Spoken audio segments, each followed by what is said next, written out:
Hello students, today we will start topic projectile motions. So we have a small object, suppose we have some small object और हमें इसे project करना है, हमें इसे throw करना है with some initial velocity.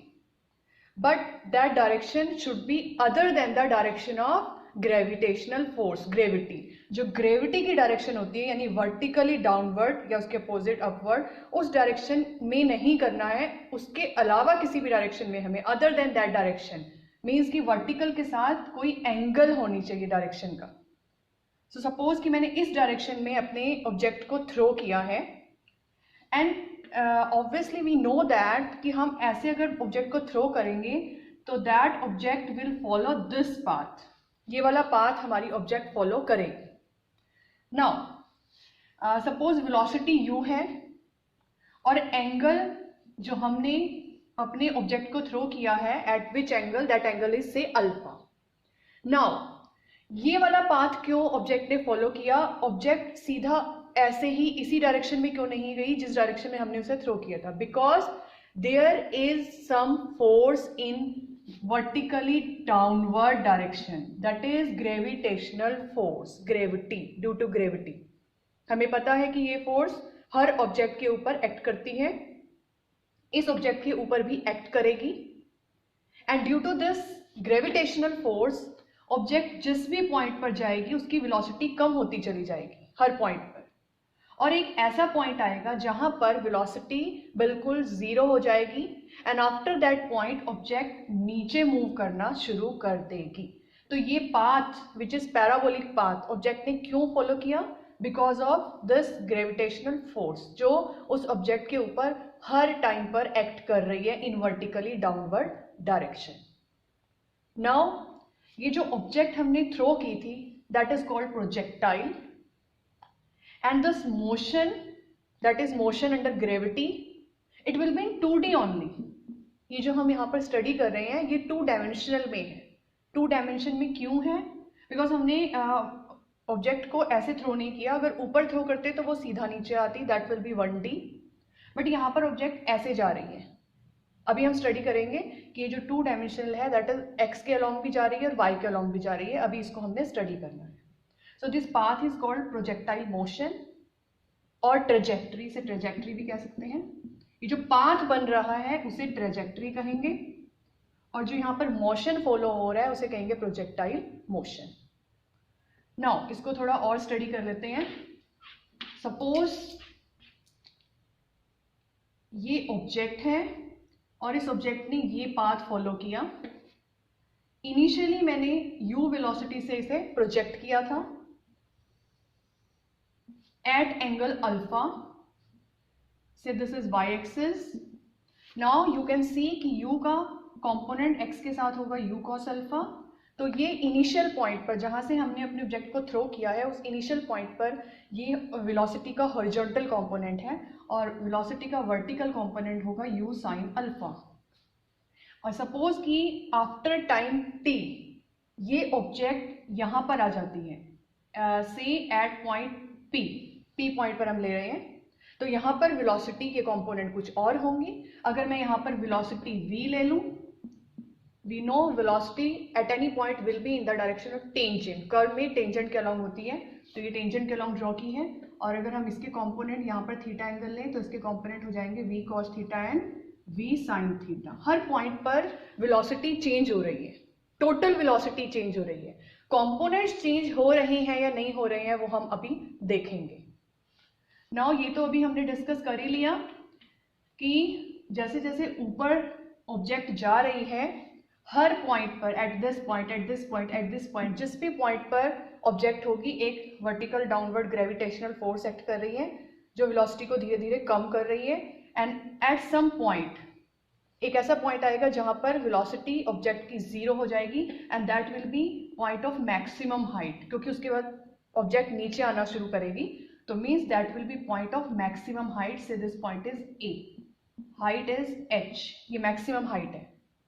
And after that object नीचे वापस ग्राउंड को स्ट्राइक करेगी. जहां पर ऑब्जेक्ट स्ट्राइक करेगी that is called maximum distance और रेंज ये रेंज है जहां से स्टार्ट किया और जहां पर पार्टिकल ने ग्राउंड को स्ट्राइक किया, that distance along x axis is called here range.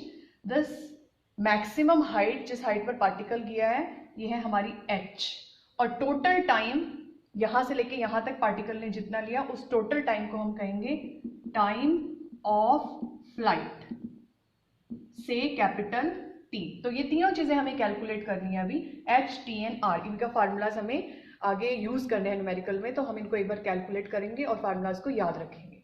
But उससे पहले मोशन के इक्वेशंस, ये जो मोशन यहाँ पर फॉलो हो रहा है, प्रोजेक्टाइल मोशन जिसे हम कह रहे हैं, उसकी इक्वेशन पढ़ते हैं। सो फॉर दैट हम एक यहाँ पर रैंडम पॉइंट ले लेते हैं P, जिसके कोऑर्डिनेट हैं एक्स वाई। तो एट एनी पॉइंट पार्टिकल के कोऑर्डिनेट्स एक्स और वाई क्या हैं, और इस पॉइंट पर यानी एट एनी पॉइंट वेलोसिटी के कंपोनेंट क्या हैं, ये स्टडी करते हैं। Now at this point we know that कि ग्रेविटेशनल फोर्स एक्ट करेगी G। We will write equation of motion at this point. So equation of motion will be mass into acceleration यानी d square x over dt square will be equal to 0, क्योंकि x axis के along कोई force नहीं है, जो भी force है वो y एक्सिस के अलोंग है। तो y एक्सिस के लिए m d square x over dt square is equal to minus m g। Minus क्यों आया? बिकॉज y अपवर्ड है और g डाउनवर्ड है, तो यहाँ पे minus mass into acceleration. So from here we have d square x over dt square equal to 0 and m cancel. From here we have d square x over dt square equal to minus g. Now we will integrate two times. So integrating first time we have dx by dt equal to constant, and here should be y, क्योंकि हमने y के along लिखा है। Integrate कर रहे हैं तो dy by d t is equal to minus g t plus किसके विद रिस्पेक्ट टू इंटीग्रेट कर रहे हैं? t के विद रिस्पेक्ट टू, नीचे t है। So dy by d t double derivative है, इंटीग्रेट किया सिंगल डेरिवेटिव रह जाएगा, माइनस जी इंटू 1 का इंटीग्रेशन t प्लस कॉन्स्टेंट से c2। नाउ कॉन्स्टेंट निकालने के लिए हम बाउंड्री कंडीशंस अप्लाई करते हैं। At initial point you can see, जब हमने पार्टिकल को प्रोजेक्ट करना स्टार्ट किया था, at that point at t equal to 0, starting point time 0 है, at t equal to 0 initial velocity क्या है? u cos alpha। velocity is dx by dt, we know that rate of change of displacement is velocity u cos alpha, and y axis के along dy by dt is equal to u sin alpha। तो ये हमारी initial conditions है। जब time 0 है तो velocity का horizontal component u cos alpha ले लिया, वेलोसिटी का vertical component u sin alpha ले लिया। ये कंडीशंस हम यहाँ पुट करेंगे, then we will get u cos alpha is equal to c1, और यहाँ पुट करेंगे तो you will get u sin alpha is equal to c2। So c1 c2 की ये जो वैल्यूज आई हैं, ये वैल्यूज हम वापस इन्हीं इक्वेशंस में पुट करते हैं। We have equation dx by d t is equal to u cos alpha, और सेकेंड इक्वेशन यहाँ से आएगी dy by d t is equal to c2 को आगे लिखेंगे, ये c2 की वैल्यू मैं यहाँ पुट कर रही हूँ, u sin alpha minus gt। तो ये दो इक्वेशंस हमारे पास आई हैं, इन्हें ध्यान से देखें। dx by d t means velocity along x axis, dy by d t means velocity along y axis at point p, क्योंकि हमने x और y को p पॉइंट पर लिया था। तो ये हमारे पास आए हैं components of velocities at point p at any time t। यहां से लेके यहां तक टाइम t लगा पार्टिकल को, तो हमने ये वेलोसिटी के कंपोनेंट कैलकुलेट कर लिए हैं। आपको ये फार्मूला याद रखनी है। नाउ एक बार और इसकी इंटीग्रेशन करते हैं। So one time more integration, dx by d t की इंटीग्रेशन करेंगे तो ये आ जाएगा x is equal to u cos alpha into t plus some constant से c3। लाइकवाइज नीचे इसकी इंटीग्रेशन करेंगे तो y is equal to u sine alpha into t minus g as it is, t की integration t square by 2 plus c4, one more constant. Again we will apply initial conditions. अब initial condition क्या होंगी? When time is 0, initially जब time 0 है तो displacement is 0, यानी x की value इस पॉइंट पर 0 है और y की वैल्यू भी इस पॉइंट पर 0 है क्योंकि स्टार्ट ही नहीं किया था पार्टिकल ने। तो when time is 0, x is 0, y is 0। सो ये कंडीशंस, ये वैल्यूज हम यहाँ पुट करेंगे तो आपके पास C3 भी 0 आ जाएगा और C4 भी 0 आ जाएगा। सो C3 C4 की वैल्यू वापस यहाँ पुट करेंगे तो you will get again these two results. So ये क्या रिजल्ट है? These are the displacement at any point P. P point पर डिस्प्लेसमेंट x एक्सिस के अलॉन्ग x है given by this equation. P point पर y axis के along displacement y है given by this equation. ये रहा y और ये रहा x. तो हमने एक रैंडम पॉइंट P लिया था ऑब्जेक्ट का, प्रोजेक्टाइल का एट एनी टाइम t, और उस रैंडम पोजीशन पर हमने वेलोसिटी के कंपोनेंट निकाल लिए हैं और उसी रैंडम पॉइंट पर हमने डिस्प्लेसमेंट के कंपोनेंट निकाल लिए। नाउ इनको हम कंबाइन करके एक कंबाइंड इक्वेशन लिखते हैं। t की वैल्यू मैं यहाँ से यहाँ पुट कर रही हूँ।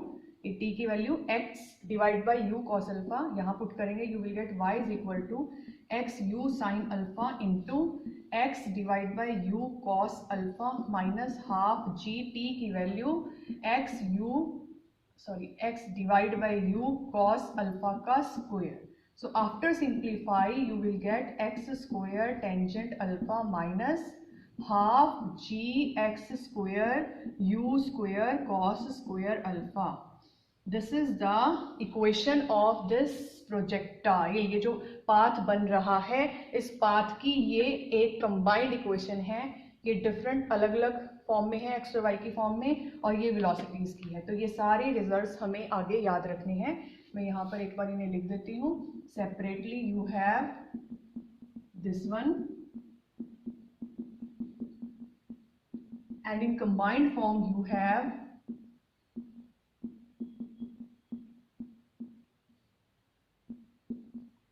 दिस वन, और वेलोसिटीज के कंपोनेंट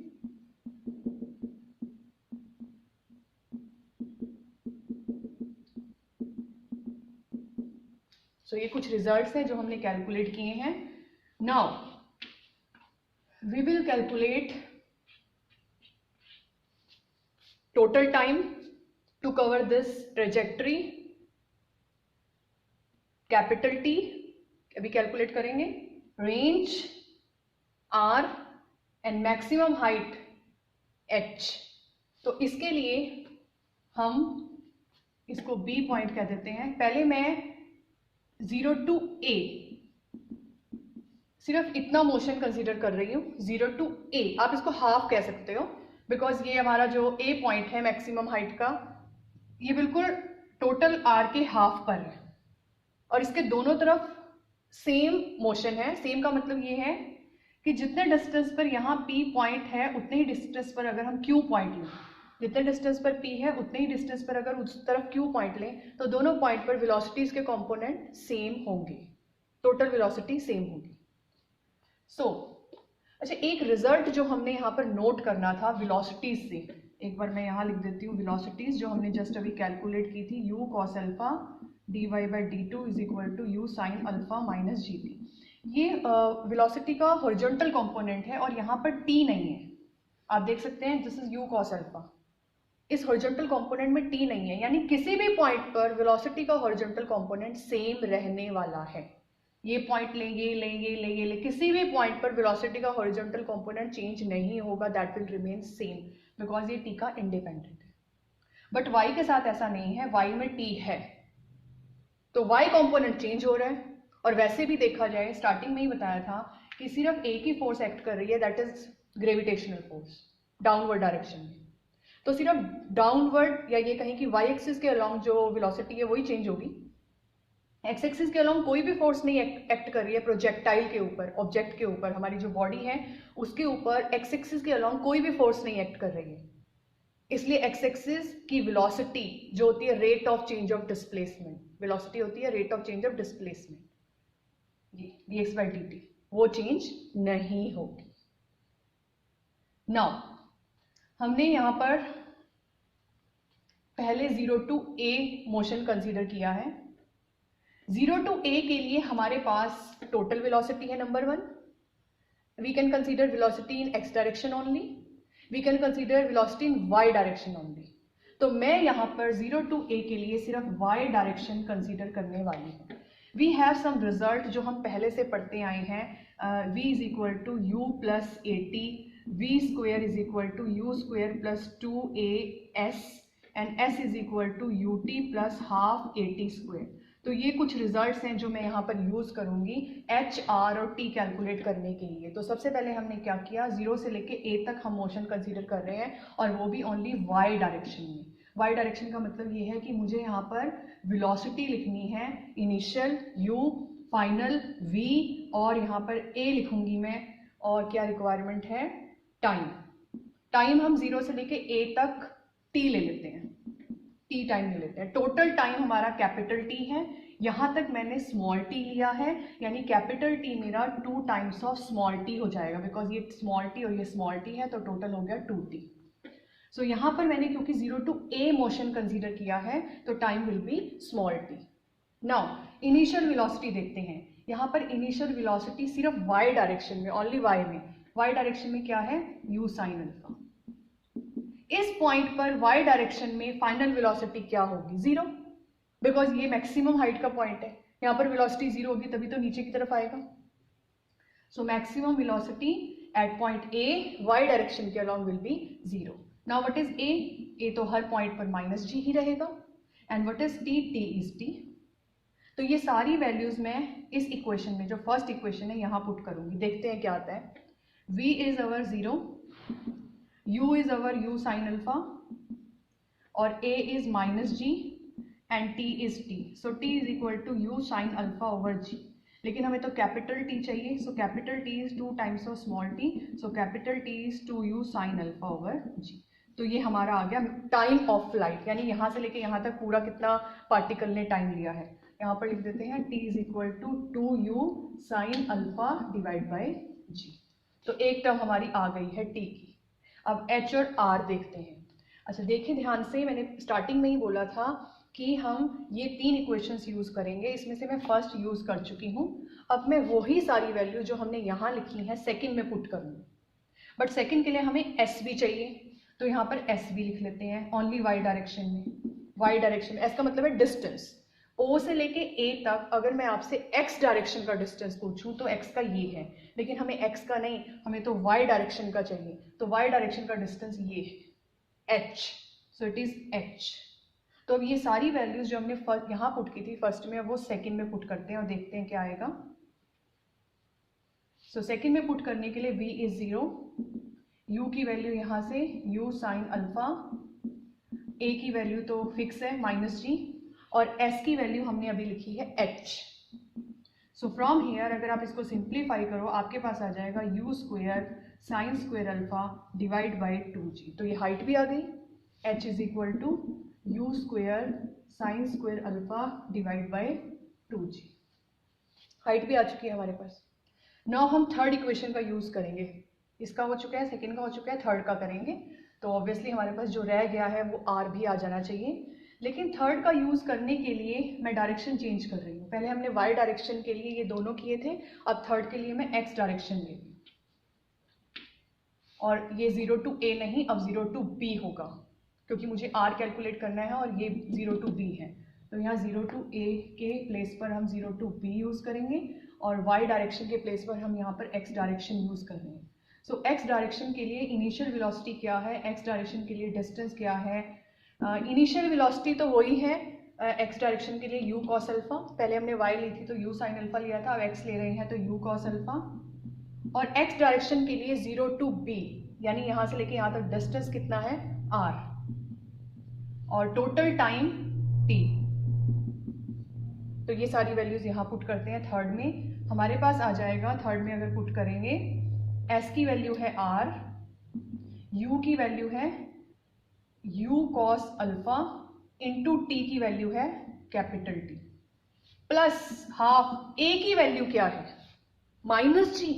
नो, बिकॉज हमने डायरेक्शन ली है x डायरेक्शन, वो पहले y डायरेक्शन थी, तो y डायरेक्शन के अलॉन्ग ग्रेविटेशनल फोर्स थी इसलिए a की वैल्यू माइनस जी थी, बट x डायरेक्शन के अलॉन्ग कोई फोर्स नहीं है। सो यहाँ पर अब x डायरेक्शन के केस में a की वैल्यू होगी 0। This is very important.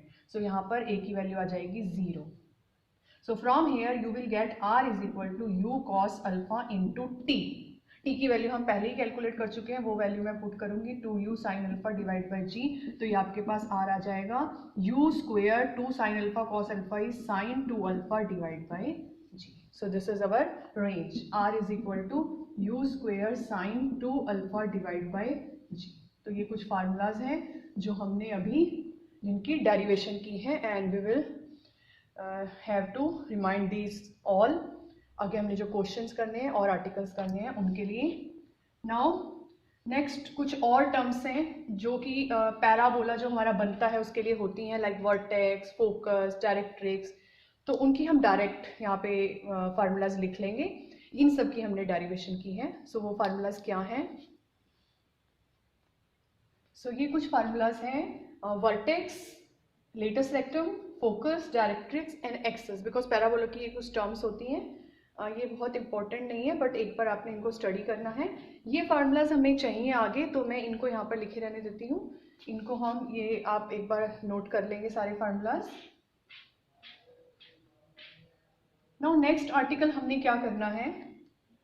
To find directions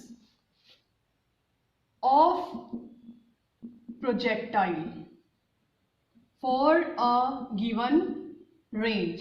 means कि हमें रेंज दी हुई है कि इतनी रेंज आनी चाहिए, 10 मीटर, 20 मीटर या जितनी भी रेंज दी हुई है, इतनी रेंज हमें चाहिए. मैं पार्टिकल को यहाँ से थ्रो कर रही हूँ और इतनी रेंज पर ये आना चाहिए. तो बताओ किस एंगल पर थ्रो करें? What will be that angle, वो हम निकाल रहे हैं. और अगर आप यहाँ नोट करेंगे तो मैंने डायरेक्शन नहीं डायरेक्शंस लिखा है, यानी एक पर्टिकुलर रेंज के लिए हम 2 डायरेक्शंस पर पार्टिकल को थ्रो कर सकते हैं. ये रिजल्ट है. अभी इस यहाँ करके देखते हैं. सो रेंज का फार्मूला हमने कैलकुलेट किया हुआ है u square sine 2 alpha by g. Suppose कि मुझे जो भी रेंज चाहिए उस रेंज के लिए मैं अल्फा एंगल पर थ्रो करूंगी. ये रही फिगर. सपोज ये रेंज हमें चाहिए, दिस इज अवर रिक्वायरमेंट, और हम अपने पार्टिकल को कितने एंगल पर थ्रो कर रहे हैं? अल्फा एंगल पर. अब देखते हैं दूसरा एंगल क्या आएगा. वी नो दैट कि साइन 2 अल्फा को हम u square sine 180 minus 2 alpha भी लिख सकते हैं. 180 minus 2 alpha is also sine 2 alpha. तो यहाँ पर हम इसको अल्फा 1 कर देंगे, ये टोटल को ले लेंगे ना, इसको अल्फा ही रहने देते हैं, इसको अल्फा 1 कर देते हैं. So this is our alpha 1. अब देखें अल्फा 1 और अल्फा के बीच में रिलेशन क्या है. Alpha 1 is equal to pi minus 2 alpha. So from here we have alpha, it will be 2 alpha हमारे पास पहले. ओके, यहाँ पे 2 अल्फा है ना, तो यहाँ पे भी 2 अल्फा 1 करना चाहिए. वहाँ पे 2 की फॉर्म में है तो इसे भी 2 अल्फा 1 लिखेंगे. So alpha 1 is pi by 2 minus alpha. So this is the relation. अब इसका मीनिंग क्या हुआ? सपोज कि अल्फा हमारा 30 डिग्री है, 30 डिग्री पर मुझे ये रेंज मिल रही है, तो 90 माइनस 30 अल्फा 1 विल बी 60. 60 पर भी वही रेंज मिलेगी. अगर मैं अल्फा को 20 ले रही हूं, सपोज कि मैंने 20 डिग्री पर थ्रो किया तो मुझे रेंज मिली है r, तो 90 माइनस 20 70 डिग्री पर अगर थ्रो करेंगे तो भी वही रेंज मिलेगी. तो डिफरेंस बिटवीन 2 एंगल्स जिनमें हम थ्रो कर रहे हैं सेम रेंज के लिए, दैट इज 90 डिग्री. 90 डिग्री से माइनस करके हमें वो एंगल मिलेगा. नाउ एक यहाँ पर इंपॉर्टेंट एक रिजल्ट हमें और ऑब्जर्व करना है. वो रिजल्ट क्या है? अब ये तो हमने स्टडी कर लिया कि इस गिवन रेंज के लिए एक तो एंगल है अल्फा और दूसरा एंगल है पाई बाई 2 माइनस अल्फा. आप ये नोट करें कि अगर ये यहां से पाई बाई 2 माइनस अल्फा है तो यहां से अल्फा होगा. मीन्स कि एक साइड x के साथ अगर 30 बना रही है तो दूसरा जो प्रोजेक्शन है वो y के साथ 30 बनाएगा. अगर एक डायरेक्शन x के साथ 20 बना रही है तो दूसरी डायरेक्शन y के साथ 20 बनाएगी. और जो एक और रिजल्ट है वो क्या है? देखिए हमने यहाँ पर जो रेंज लिखी थी r is equal to u square sine 2 alpha by g. What is maximum range? Maximum range निकालते हैं पहले. We know range will be maximum when sin 2 alpha is maximum. And what is maximum value of sin 1? So maximum range here will be u square by g. जब मैं इसको 1 put करूंगी तो maximum range आ जाएगी you square by जी. और आएगी कब? When sine 2 alpha is 1. Sine 2 alpha 1 कब होगा? जब 2 अल्फा 90 डिग्री होगा, यानी कि alpha is equal to 45 degree. So इसका मीनिंग क्या हुआ? अगर हम अपने प्रोजेक्टाइल को, हम अपनी ऑब्जेक्ट को 45 डिग्री पर प्रोजेक्ट करेंगे तो हमें मैक्सिमम रेंज मिलने वाली है. सो यहाँ पर ये मैं मैक्सिमम रेंज का एंगल बना रही हूँ 45 डिग्री. ये बन गया मेरा 45 डिग्री का. और जो ये बाकी दोनों रेंज आई है ना, से ये इसको मैं कह देती हूँ फर्स्ट एंगल को A1 और सेकंड एंगल को A2. A1 और A2 यानी दो एंगल जो सेम रेंज दे रहे हैं, वो दोनों एंगल मैक्सिमम रेंज से सेम एंगल पर होंगे. ये वाला A1 मैक्सिमम रेंज से जितने एंगल पर है, A2 भी उतने ही एंगल पर है. दो डायरेक्शंस एंगल की, A1 A2 मैक्सिमम रेंज की जो डायरेक्शन है उससे सेम एंगल पर होंगी. फॉर एग्जाम्पल मैक्सिमम रेंज तो फिक्स है 45 डिग्री. सपोज कि नीचे वाली जो साइड है वो 30 डिग्री पर है. ये टोटल 45 है, 30 है, तो ये कितना हुआ 15. नाउ ये टोटल कितनी है? ये 30 है तो ये 60 होगी, बिकॉज दो डायरेक्शंस का सम 90 होना चाहिए. तो ये टोटल 60 है और ये 45 है, तो ये भी कितनी हुई 15. दो डायरेक्शंस डिफरेंट जो सेम रेंज देंगी, वो दोनों डायरेक्शन मैक्सिमम एंगल से सेम एंगल पर होंगी. सो आज की फर्स्ट लेक्चर में हमने जो प्रोजेक्टाइल का ये फर्स्ट लेक्चर है, इसमें हमने सिर्फ आर्टिकल्स पढ़े हैं और फार्मूलाज पढ़े हैं. जितने भी आर्टिकल्स पढ़े हैं, टाइम ऑफ फ्लाइट का, रेंज का, मैक्सिमम हाइट का, equation of path of projectile का यानी ट्रेजेक्टरी का, ये जो मेन है मैंने वो बोले हैं. And then component of velocity at any point P at any time T, and component of displacement at that time at any random time T. ये सारे फार्मूलाज हमें याद होने चाहिए so that we can proceed with our example. So next video में हम अपने example करेंगे. Thank you students.